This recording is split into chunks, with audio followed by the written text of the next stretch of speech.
कड़वा 57। कौभांड कहता है बानासुर से, सुनो बानासुर राय। 10 लाख योद्धाओं को जिसने अकेले हाथ पीटा, नहीं जिसको आपका डर। आश्चर्य हूं मैं कि जिसने मचाए इतना बड़ा महाउत्पात, फिर भी आपको नहीं कुछ ज्ञान। मैंने आपको भूतकाल में समझाया था और बताया था, अहंकार से अगर हुए तुम अंध तो होगा तुम्हारा बुरा अंत। अहंकार से रावण की लंका गई, अहंकार की वजह से ही राम जी के हाथ हुआ दशानन लंकेश का अंत।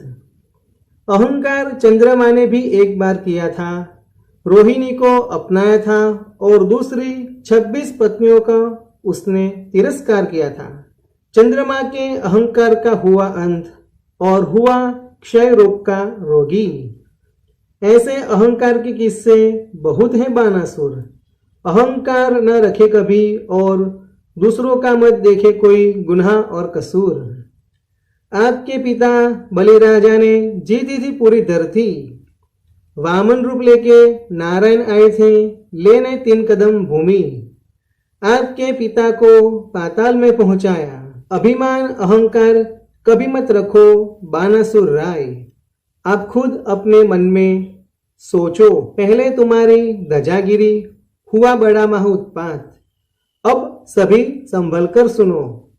अकेले लड़के ने 10 लाख योद्धाओं को मारा है और बानासुर आपने पृथ्वी को जीता है। पीछे हटना अब आपकी शोभा का काम नहीं है। कौभांड की ऐसी बातें सुनकर बानासुर की खुली है आंखें। प्रधान कहता है सुनो कौभांड, सुनो बानासुर राजन।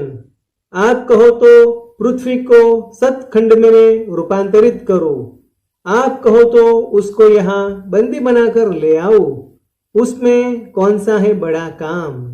कौभांड कहता है जाओ वीरा। बानासुर कहता है प्रिय करो तुम यह पूर्ण शुभ काम, ले जाओ तुम युद्ध के लिए सारा सैन्य और अस्त्र शस्त्र हथियार। बानासुर के वचन सुनकर सर उठाकर होता है प्रधान खड़ा। युद्ध का पोशाक उसने पहना है, उसके श्रृंगार की शोभा की न कोई पूछो बात। हाथी घोड़े ऊंट रथ अंबाली, पालकी से सजी हुई है पूरी सेना। ढोल नगाड़े बजे, बजे युद्ध की शहनाई। धनुष बाण खड़ग ढाल कवच तलवार, भाले तोप गोले और भी है कई हथियार। लगता है जैसे सागर आगे बढ़ रहा है। महल को चारों ओर से सैन्य ने घेर के रखा है। ओखा महल की मंजिल से नीचे देखती है और अपने स्वामी की आज्ञा लेकर अपने स्वामी से कहती है कि चित्रलेखा तुम हमें द्वारका ले जाओ, सब अच्छा होगा, शांति होगी, नहीं होगा युद्ध और संहार। सुनकर ओखा की बातों को पैरों की उंगली से सर तक अनिरुद्ध को जलन हुई। उसको युद्ध की लगन और अगन लगी। सुनो ओखा, युद्ध से कभी भागते नहीं, अगर भागेंगे तो कलंक लगेगा कुल को। बानासुर को जो करना है वह करे, मैं पीछे नहीं हटूंगा। जिस तरह से श्री कृष्ण ने कंस को मारा, वैसे मैं करूंगा संग्राम। योद्धा अनिरुद्ध को ललकारते हैं, कहते हैं कहीं अपशब्द। सुनकर ललकार अनिरुद्ध को आए अति क्रोध और कहते हैं लाओ मैं युद्ध में छलांग लगाओ, लेता हूं दुष्टों के प्राण। तब करती है ओखाबाई अनिरुद्ध को दंडवत प्रणाम, करती है विनंती ओखाबाई अनिरुद्ध से। कड़वा 58। ओखा विनंती करती है अनिरुद्ध से, स्वामी ऐसा मत करो, युद्ध न कीजिए। पिताजी ने भेजा है बड़ा सैन्य और आप अकेले हैं। दैत्यों के पास अपने वाहन हैं, आप सिर्फ अपने पैर पे बिना वाहन के हैं। वह मजबूत है, आप नाजुक हैं। दैत्यों के पास कवच है और आप पीताम्बर को धारण करते हैं। दैत्य बहुत बलवान हैं, उनके पास कई अस्त्र शस्त्र हथियार है और आप बहुत कोमल हैं। स्वामी, आप पहला मेरा मस्तक काटो, फिर युद्ध करने जाओ। मैं आपको देखकर आप पर अपने प्राण समर्पित करती हूँ, तो आपको युद्ध करते कैसे देखूं? भले ही दैत्यों आपको ललकारे, आप मत दो जरा सा भी ध्यान। प्राणनाथ, मेरा जी घबराता है।